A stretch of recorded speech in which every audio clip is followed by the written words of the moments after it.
진주만 펄 하버라는 영화를 보셨는지 모르겠습니다. 1941년 12월 7일 날 미국이 일본에 의해서 공격을 당하게 됩니다. 이 하와이 주에 있는 진주만에 무차별한 폭격을 가하게 되고 수많은 희생자를 내게 되죠. 이 동일한 이야기가 이 진주만이라는 영화로 수년 전에 상영이 되었습니다. 그 영화를 보면서 저는 굉장히 인상 깊은 장면 하나가 있었어요. 그게 무엇이냐면 배가 불에 타고 이제 지휘소도 파괴가 되었습니다. 그래서 다 지휘관들 다 쓰러져서 다 죽어가고 있어요. 그때 한 명의 흑인 병사가 이 취사병입니다. 취사병 이렇게 국을 들고 오다가 막 공격을 당하니까 어떻게 합니까? 그걸 내려놓고 지휘센터로 막 갑니다. 갔더니 거기 함장이 죽어가고 있는 거예요. 함장이 있는 힘을 다해서 그 흑인의 목을 탁 잡고 이 옷을 딱 잡고 하는 얘기가 뭐냐면 빨리 전쟁 상황을 알려라. 그리고 네가 가는 위치로 가서까지 얘기해요. 그랬더니 그 흑인이 하는 말이 이렇게 얘기합니다. 함장님, 지금 모두가 다 전투 위치에 있습니다. 당신이 훈련한 것처럼. 당신이 훈련한 것처럼. 라고 얘기를 하니까 그 함장이 그 소리를 듣고 한숨을 푹 내쉬면서 죽어요. 그 영화에서 말하고자 하는 바가 무엇이었을까? 무엇입니까, 여러분? 위기 상황 가운데서 훈련받는 그 자세 그대로가 나온다는 것이에요. 영화에 보면 굉장히 재밌는 것은 이 의도가 있는 것 같아요. 이 디렉터의 의도가 있는데 전투병이 아니지 않습니까? 치사병은 물론 위급할 땐 총도 쏘겠지만 기본적으로 이렇게 밥을 헤매기는 이제 흑인이죠, 그죠? 그 사람도 아무것도 좀 약한 것 같고 배에 그냥 구석에서 음식만 하는 것 같은 사람도 어떻게 돼요? 훈련을 받은 상황에서는 열심히 전투에 임하는 거예요. 그거 보면 또 흑형, 이 흑인들의 몸이 좋지 않습니까? 이만한 몸을 드러내고 막 총을 쏴가지고 그 비행기를 막 떨구고 그렇게 됩니다. 이 가장 위기의 순간, 이 태도가 가장 중요한 것입니다. 우리 삶 속에서도 이런 위기를 안 겪을 것 같지만 성경은 뭐라 얘기할 수 있습니까? 우리가 날마다 영적인 전쟁을 치르면서 살아가고 있다고 이야기합니다. 베드로전서 5장 8절을 제가 읽도록 하겠습니다. 근신하라 깨어라 너희 대적 마귀가 우는 사자같이 두루 삼키며 두루 다니며 삼킨 자는 찾느니라. 이 마귀는요 잠을 자지 않아요. 계속적으로 어떻게 합니까? 배고픈 사자가 그 배를 채울 때까지 그 열심히 정글을 뛰어다니면서 자기가 잡아먹는 이 음식을 찾듯이 어떻게 합니까? 마귀는 끝까지 찾으러 돌아다니는 이런 영적 전쟁터를 이야기하고 있습니다. 제가 이 말씀을 준비하면서요 이거 막 전쟁에 대해서 고민을 하다 보니까 점심 때 제가 집에 잠깐 들어갔는데 점심을 먹으러 저희 집안이 전쟁터로 보이더라고요.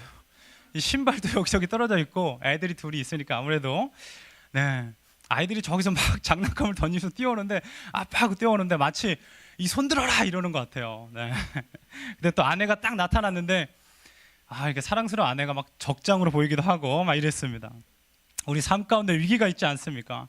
늘 불안한 상황 가운데서 지내진 않습니까? 오늘 본문을 통해서 이 제자들이 지금 가장 힘든 위기의 상황을 맞았어요. 예수님도 마찬가지입니다.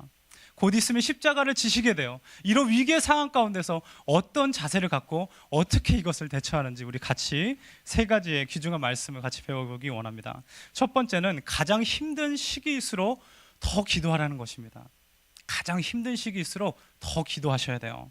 우리가 보통 어려운 일을 겪으면 기도합니다. 그렇지만 그 일이 계속 길어지면 어떻게 됩니까? 기도하는 시간이 점점 줄어들고 나중에는 기도를 안 하게 되는 일도 생기곤 합니다. 기도를 하지 않으면 어떤 일이 일어나죠? 아무런 일이 일어나지 않아요. 기도하지 않으면. 내가 하나님께 드려야 되는 이 기도의 내용이 기도하지 않으면 사람들에게 이야기하게 됩니다. 그리고 계속적으로 푸념하게 되어 감사와 어떤 영광보다는 그냥 내 그냥 한풀이를 하게 되는 것에 만족하게 되는 거예요. 예전에 한 목사님께서 지금은 제가 기억도 안 나요. 무슨 고민을 털어놨는지 기억은 안 나는데 그 목사님께서 하신 말씀은 기억이 납니다. 제가 여러 가지 어려운 가운데서 쉐어를 하니까 그분이 다 들으세요. 이렇게 차를 마시면서 다 들으시면서 한 말씀도 안 하세요. 그런데 제가 말씀을 딱 마치니까 그분이 말 다 했니 철아? 네, 다 했습니다. 그랬더니 하신 말씀이 하나님께 이제 기도하자. 네가 그 얘기 다 했으면 이제는 하나님께 기도하자. 나한테 얘기하는 거 잠깐 내가 생수를 줄 수 있지만 영원히 이 생명을 살리는 샘솟는 이 생수는 어디서 나옵니까? 예수 그리스도의 말씀에서 나오지 않냐. 기도하자라고 말씀하시더라고요.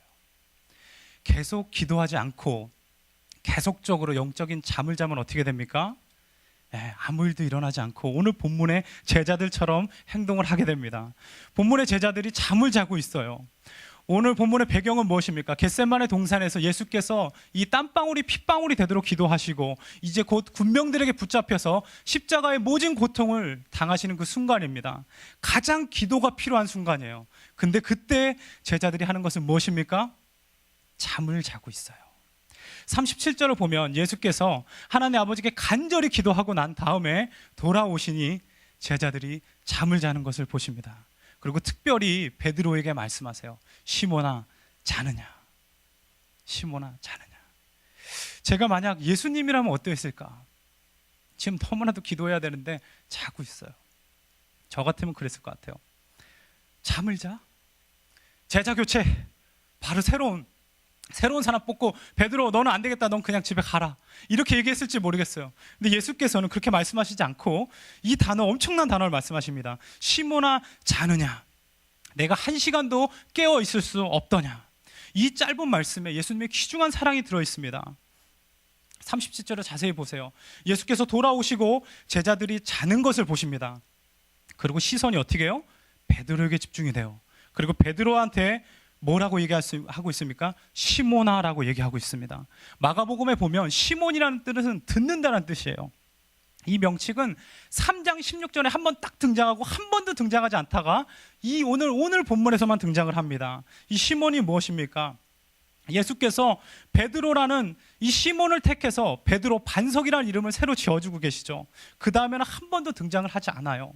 즉 예수님께서 지금 베드로에게 시몬이라고 부르신 건 왜 부르신 거예요? 지금 내가 너를 베드로 반석이라고 불렀지만 너가 지금 잠자고 있는 모습은 거듭나기 전에 시몬의 모습이라는 것입니다. 본문을 보면 이 명칭이 굉장히 재밌는 것 같아요. 37절을 다시 한번 보십시오. 제자들이 다는 것을 보시고 베드로에게 말씀하시되, 베드로야가 아니라 베드로에게 말씀하시되 시몬아.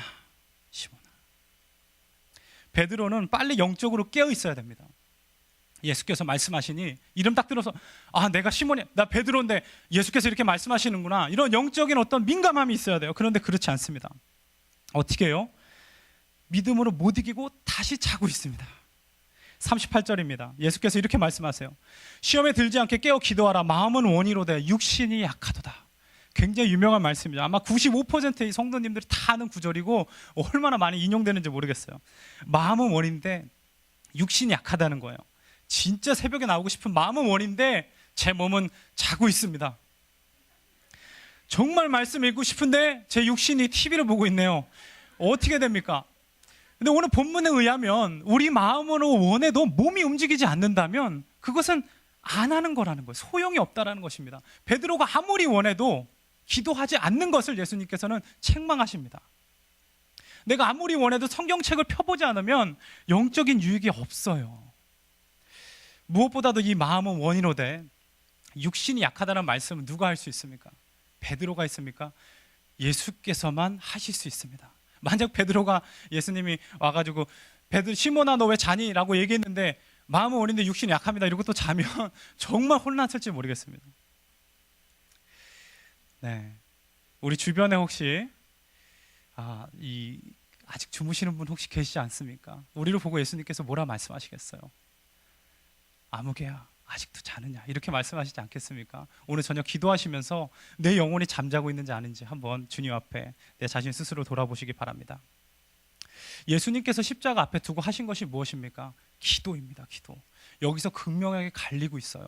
예수님께서 하신 것은 기도인데 제자들이 한 것은 잠입니다. 여러분, 힘든 시기가 있으세요? 어려운 기도 제목들이 있습니까? 무엇을 해야 됩니까? 피곤할 거예요.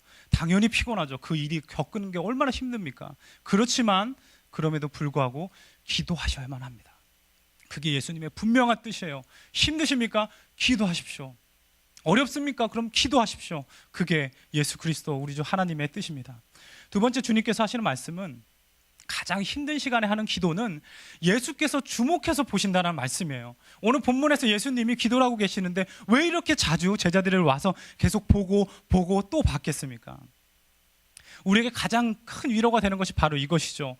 예수님께서 우리가 기도할 때, 특별히 어려운 가운데도 기도할 때, 믿음으로 승리할 때 그것을 주목해서 보고 계신다는 말씀이에요. 40절입니다. 다시 오셨습니다. 보신즉 그들이 또 자요. 이는 그들의 눈이 심히 이번에 눈이 너무 피곤하대요. 그들이 예수께 무엇으로 대답할 줄을 알지 못하더라. 예수님께서 깨어서 기도하라고 말씀을 하셨는데 그것에 순종하지 않고 계속 잠을 자고 있습니다. 성경 40절은요, 그들이라는 단어를 3번이나 사용하고 있어요. 근데 이 그들은요, 누구죠? 제자들입니다. 근데 그 전 절까지는 제자들이라고 나오지만 이제는 그들이라고 나오고 있어요. 제자들이 그들로 바뀌었습니다. 이 그들이란 단어는요, 예수님과 엄청난 거리감을 느끼게 만들어요. 예수님과 제자들과 예수님과 그들, 느낌이 완전 다르죠. 무엇을 말씀하고 있습니까? 기도하지 않으면 하나님과 멀어지게 돼 있습니다. 그것은 영적 원리입니다. 힘들 때일수록 기도해야 돼요. 왜 그렇습니까? 그 기도하면 할수록 내가 주님께 더 가깝고 그 기도하는 것을 예수께서는 보시기 때문입니다. 40절을 보면 굉장히 재밌는 표현이 나와요. 그들의 눈이 심히 피곤했대요. 눈이 너무나도 피곤했대요. 제자들이 눈이 너무 무거워가지고 제대로 예수님께 말도 못하고 그냥 그러기 상태로 있는 것입니다. 처음에 예수님이 오셨을 때보다 어떻게 해요? 더 깊게 잠을 자고 있는 것이 성경이 표현하고 있는 거예요. 이럴 때는 허벅지를 꼬집든지 막 따귀를 때리든지 자기 스스로 일어나야 되는데 이게 못 일어나고 있는 것이죠. 제가 청년 사역할 때 아이들이 많이 졸잖아요. 이 청년들은 밥도 많이 먹지 않습니까? 그리고 뭐 늦게까지 놀고 하다 보니까 졸아요. 예배 때 졸면 저는 굉장히 사랑 어린 눈빛으로 그들을 쳐다보는데 그 아이들은 제가 굉장히 심판자의 눈을 갖고 쳐다본대요. 그래서 이제 뭐 무서워서 잠도 못 자는데 한 친구가 아무튼 너무 잠을 많이 자는 아이가 있었어요. 이름을 밝히면 안 되는데 예종이에요. 예수님의 종이요. 아버님이 참 귀중한 의미로 져줬는데 예수님의 종인데 얘는 맨날 졸아. 예졸이 맨날 조는데 제가 막 가르쳐줬어요. 근데 절대 졸면 안 된다. 너 주님 앞에서 일어나야 된다라고 얘기했더니 하루는 청년이 자기도 너무 답답한 거예요. 왜 내가 너무 싫어가지고 이 청년이 그 장의자 아십니까? 장의자에 보면 그 성경책 꽃기가 있죠, 그죠? 막 손을 넣고 막 비틀고 막 자기 스스로 막 머리를 박고 막 이렇게 일어나서 깨우더라고. 베드로가 이렇게 깨워야 되는데 베드로는 아예 깨우지 않고 있어요. 그냥 자기 자신을 그냥 놔두고 제자들이 다 잠을 자고 있습니다. 제가 그 신학교 때 굉장히 재밌는 전도사님 한 분이 계셨어요. 그 전도사님이 하루는 오시더니 새벽 예배를 늘 늦어요. 이분이 잠을 이렇게 많이 주무시는 분이에요. 그래서 늦어가지고 와가지고 제가 그렇게 물어봤습니다. 아이고 전사님 이렇게 좀 많이 힘드시죠? 그랬더니 그분이 그러시더라고요. 주님께서 저에게 참 사랑하시나 봐요. 주께서 사랑하시는 자에게 잠을 주신다 그랬는데 저는 잠이 너무 잘 옵니다. 새벽에 그러더라고요. 그래서 제가 쳐다보면서 한 말씀 했어요. 주님께서 조금 더 사랑하셨으면 좋겠네요. 천국에서 봅시다. 무슨 말이죠? 주님이 더 사랑하면 영원한 안식 가운데 일어나지 못한다는 것이죠. 여러분, 기도하면서 우리가 힘들 수 있습니다. 그리고 장기전으로 가면요 굉장히 힘들어요. 그렇지만 어떻게 합니까? 버티는 것이 승리입니다. 힘들 때일수록 기도하다 보면 확 힘들고 그러죠. 그렇지만 끝까지 버티셔야 돼요. 왜 그렇습니까? 예수께서 보고 계시기 때문에. 그것을 생각하면 우리가 새벽을 깨울 수 있고요. 그것을 생각하면 이 무릎 굽혀서 주님께 계속적으로 기도할 수 있는 힘이 나옵니다. 마지막 3번째입니다. 가장 힘든 시간에 하는 기도는 시기와 때가 있습니다. 어떤 힘든 상황도 영원히 지속되지는 않습니다. 끝나는 시간 하나님께서 반드시 정해놓고 계세요. 그래서 정해진 그 시간 안에 기도하는 것이 중요한 것입니다. 기도로 승리하신 분은 어떻습니까? 하나님께 온전한 영광과 감사를 드릴 수 있어요. 그런데 그렇지 못하면 마음이 어떻게 합니까? 주님 앞에 죄송스럽고 온전한 감사를 할 수가 없습니다. 이 시기와 때가 있다는 것을 기억하시고 오늘 하루 일용할 기도 하셔야만 하는 것입니다. 41절을 보면 이제 예수님께서 3번째로 제자들에게 나타나세요.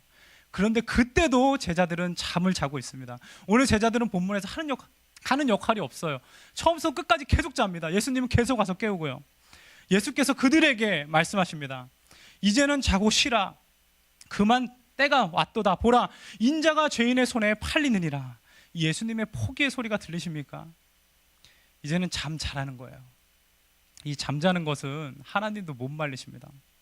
스케줄이 바쁘면 스케줄 좀 조정해서 이렇게 좀 나오세요 그러면 할 수 있어요. 근데 잠을 자면 정말 방법이 없는 것 같아요. 이렇게 특별히 말씀드릴 게 없어요. 특히 또 이 자매님들이 잠이 많죠. 우리 청년들도 그렇고요. 미는 잠꾸러기, 이 흉악한 광고 이 문구를 만들어가지고 이거 여기 아멘하고 굉장히 잠을 많이 주무세요. 그런데 그렇지 않아요. 그러면 안 됩니다. 오늘 본문을 보면요, 41절에 한국어 성경에서는 이렇게 번역하고 있습니다. 이제 자고 쉬라. 마치 예수님께서 이제 포기하시는 것 같아요. 이제는 자고 쉬라. 이제 됐다 얘들아. 편안히 자라 라고 얘기하는 것 같습니다. 그런데 바로 42절을 보면 일어나라 함께 가자 이렇게 말씀하고 계세요. 이게 뭐죠? 방금 전까지는 자고 쉬라고 말씀하셨는데 일어나라 함께 가자, 이게 무슨 교관이 훈련한 것처럼 말씀하셨는데 영어로 보면 조금 더 정확합니다. 뭐라고 말씀하시냐면 Are you still sleeping and resting? 너희들 아직도 잠자고 아직도 쉬고 있느냐? 예수께서 놀라시고 계시는 거죠. 3번이나 이랬는데 아니 어떻게 아직도 잠자고 쉬고 있느냐 이렇게 말씀하고 계시는 거예요. 중요한 단어 2가지가 나옵니다. 잠과 슬리핑, 쉼, 레스팅이에요. 슬리핑, 잠은 37절, 38절, 이 40절에도 나옵니다. 하루의 일과가 끝나면 잠이 필요하죠. 예수님께서 그것을 이해하십니다. 그런데 문제가 있어요. 그거는 레스팅입니다. 레스팅. 이 원어적 뜻은 무엇이냐면 어떤 일에서 나를 분리해서 쉬는 상태를 얘기합니다. 영어로 보면 더 재밌어요. Take life easy. 삶을 쉽게 가져가는 거예요. 이거는 하나님 앞에 되지 않습니다. 이게 뭐예요? 예수님 첫 번째 오셨어요. 조금 정신 차렸습니다. 너 깨어 있어라. 빨리 기도해라. 한시도 깨어 있을 수 없다. 내가 이러면 안 되지. 2번째 오셨습니다. 눈이 막 가요. 그리고 말도 못 합니다. 누구시죠? 뭐라고요? 막 이렇게 얘기를 해요. 3번째 오시니까 어떻게 합니까? 에휴, 몰라. 그냥 자자. 이렇게 돼버린 것입니다. 제자들이. 예수님의 마음이 너무나도 안타까운 거죠. 이렇게 어렵게 신앙생활 해야 되나? 꼭 그거 해야 되란 말이에요. 안주하는 제자들에게 예수께서 말씀하시는 거죠. 일어나라. 이제 가자. 때가 되었다. 제자들은 기도해야 되는 때를 놓치고 말았어요. 영어로도 이제 가자 말씀, Let us go예요. 제발 좀 가자. 지금 잠자지 말고 제발 좀 가자. 가장 그리스도인다워야 하는 순간에 어떤 모습 취하고 있습니까? 가장 약한 모습을 취하고 있는 것입니다. 가장 힘든 시기에 계속해서 잠을 자는 제자들 보면서 어떤 마음이 드십니까? 반대로 끝까지 기도하시는 예수님을 보면서 어떤 결단의 마음이 드세요? 혹시 나는 영적으로 잠을 자고 있지 않습니까? 말씀 마무리하기 원합니다. 오늘 예수께서 이 자리에서 오늘 다 기도하실 거죠, 앞에서. 그죠? 예수께서 날 보신다면 뭐라 말씀하시겠어요? 아직도 자느냐라고 말씀하시지 않겠습니까? 이제는 일어나, 가자, 깨어있자, 이제는 승리하자라고 예수께서 말씀하시지 않겠습니까? 예수께서 보고 계세요. 어려운 삶의 기도 제목들 있죠. 포기하지 마십시오. 끝까지 기도하십시오. 왜 그렇습니까? 예수께서 보고 계시기 때문이라는 것입니다. 그리고 영원히 힘들지 않습니다. 언젠간 때와 시간이 있어요. 주님 나라 가서 편안히 안식하는 그때가 우리의 궁극적인 시간과 때지만 오늘의 때는 언제입니까? 바로 이때예요.